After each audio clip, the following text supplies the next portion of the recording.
I'm knitting a Genzi.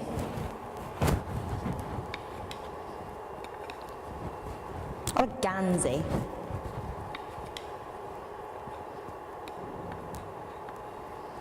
Not sure how you really say it.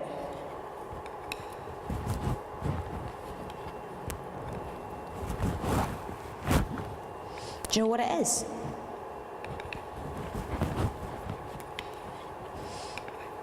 It's a jumper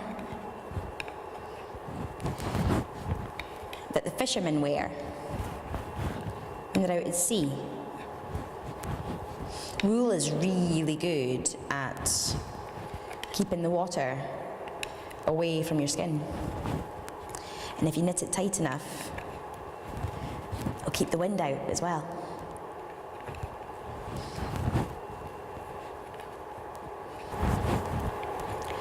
Both men and women would knit these Genzis. Over time, each fishing village would develop their own pattern, intricate patterns of pearls and knits, cabling and ribbing, to make this wonderful pattern which identified each Genzi to wherever the origin was.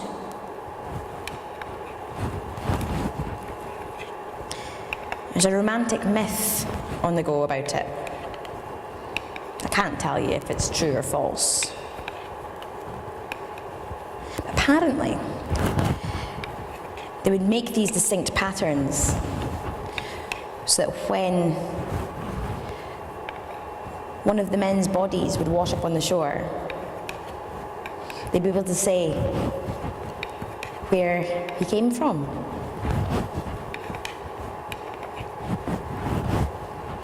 See, because the dead can't talk.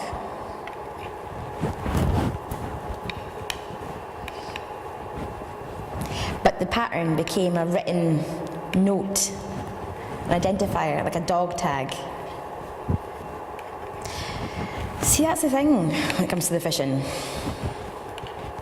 It's a dangerous, dangerous industry. A dangerous profession.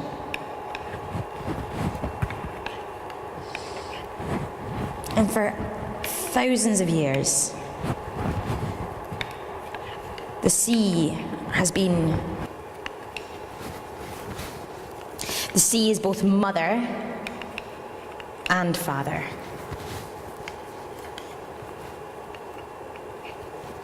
Why do we do that?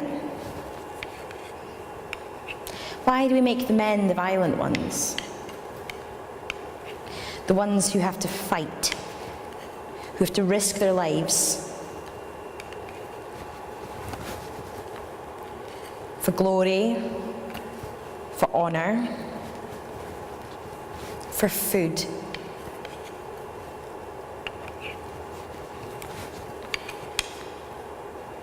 I think of my boys.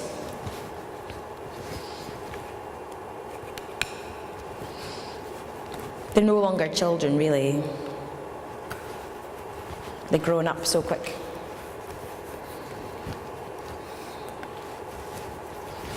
They're not vulnerable. They're not weak. They don't like to show affection.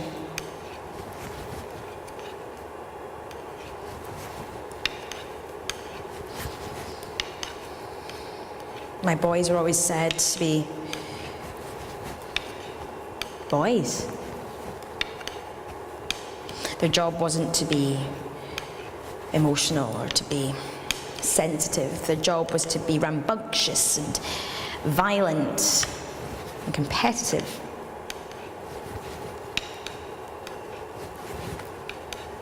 Boys will be boys.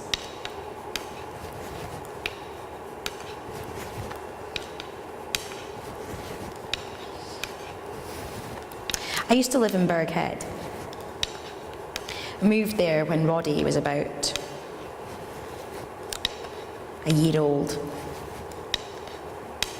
It's a small fishing community located on a promontory jutting out into the North Sea. It's a strange place.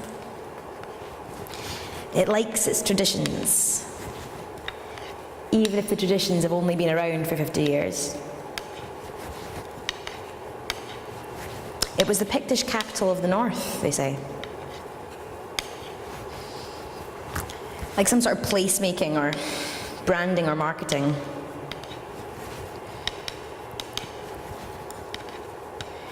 They like to give the impression that Birkhead has been there long before we were, and will exist long after we're gone.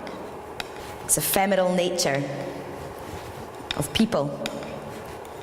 It was a funny wee place. There was always something going on. There was always some gossip, always some drama. Oh, this guy's got off with her, and oh, did you see what they were doing the other day? Oh, always a drama, always gossip, always a storm. But nothing ever changed. Everything was just always as it was. Like harbour walls, protecting everyone from the storm. When I lived there, 2 men, Birkhead born and bred, were lost at sea on a ship called the Brothers. They left behind their bairns and their wives. The idea that these men went out and risked their lives for their livelihood to put food in the bellies of their bairns always kind of held with me. Like there was some sort of Odysseus of sailing into the unknown waters, fighting monsters, not for glory or for honour, but for bread and fish. Now the kind of laid back, stable culture of Birkhead was formed over a long period of time. Birkhead was first documented on a map in 160 AD by Ptolemy.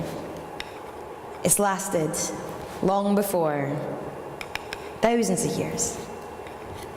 And it will exist for thousands of years onwards, in whatever form, whether dominated by the Maltings or flattened to create a township, sparkling brand new like they did at the turn of the 19th century. It's this calm sediment that settles over everything, like the salt spray that used to collect on my windows. Birkhead will stay there because it's nestled in the neck of the Murray Firth. It's more westerly, heading towards Inverness. Its waters are calm and sheltered. And it's like that attitude of settledness reaches all the way along to about Port Gordon. When you get to about Buckie and onwards towards Peterhead and Fraserburgh, the attitude gets a little bit different. I found it funny how folk seem to take on the attributes of their environment. We always used to say that folk fae Buckie sounded like seagulls, and folk fae Keith sounded like coos. Oh, again.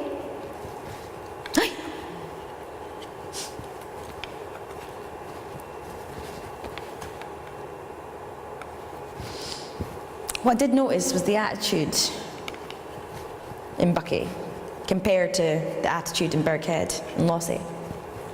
It gets a little bit more reckless the further east you go, really, as the muddy Firth opens out into the North Sea. The attitude gets a little bit more carpe diem, if you forgive the pun. As if the men are aware of how limited amount of time they have, that every moment could be the last one. And it's not just the fishing, it's the oil too. These men are paid significant amounts of money to risk their lives out in the sea with all the monsters. And look at Piper Alpha.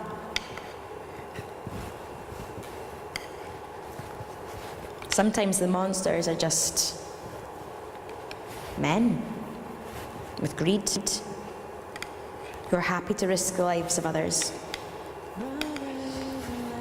My maiden name's Edward. There's a myth attached to my name, but that's a myth for another time. There was a wee fishing village called Stotfield. It's now been absorbed into Lossiemouth. One winter, a whole generation of men, maybe 2 generations of men, were lost in one storm. A good few men with the name Edward were lost. Maybe my name wouldn't be so rare if they were still about.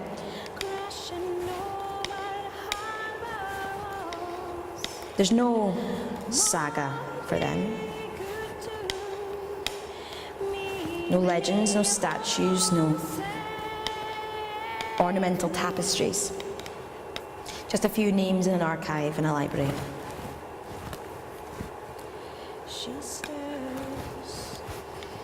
Those men gave their lives to see their communities survive.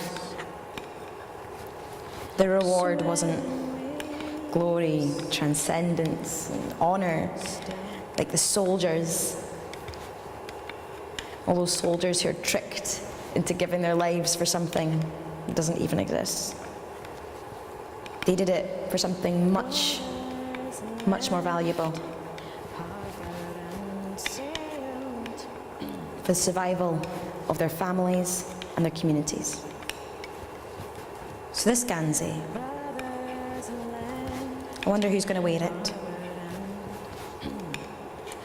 I wonder who will read the pattern on the dead man's chest. Will he be returned to his mum, to his wife, to his bairns? Will they be given the gold that he's earned? Medal in his honour? Will they build a statue for him? Will he travel to Norway, to Denmark, like Flotsam? Called to carry